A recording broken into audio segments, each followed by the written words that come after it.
Former correction officers terminated by the state are speaking out. They came to the Capitol to call out the governor for what they say was an unlawful mass firing. As you may remember, they were let go after an unsanctioned strike. CBS 6's Brandon Cipardi is live for us at the Capitol right now as we speak. Bree, they had several other issues they wanted to draw attention to. Good evening. Good evening, Greg and Lara. They were calling on two things today, accountability and real solutions. They said that parts of the HALT Act works, but that there are other parts that don't. And they want to talk to the governor and lawmakers. They want to be heard by them to make it better. Prisons within New York State are not safe for anyone.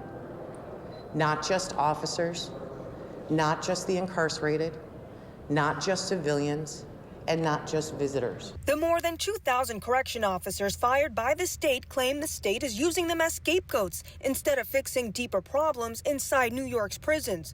On Thursday, they made their voices heard, calling for accountability and real solutions. This is the offer that I have is a direct challenge to the authors of the HALT Act. Sit down at the table, meet with the HALT committee, meet with docs, engage frontline security staff to come up with reasonable ideas to make our prisons safer.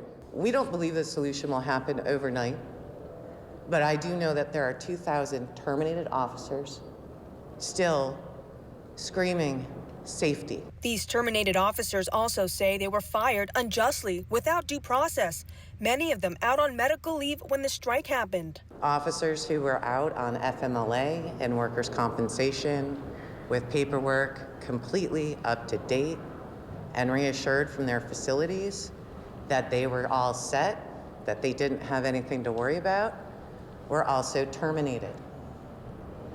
This goes against everything I know acting in a human resource. New York State is violating laws that any employer in New York State, if they violated those laws, they would be found guilty, they would be fined.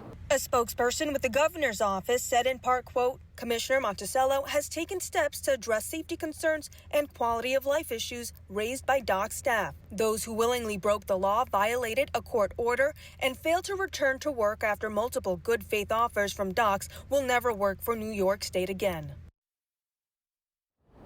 According to docs, their collective bargaining agreement with the Correction Officers Union states that employees absent for 10 days without authorization are considered resigned. As for those out on medical leave, a doc said that their cases are being reviewed on a case-by-case basis. Now, this statement, along with more comments from the officers' rally, can be found on our website, cbs6albany.com.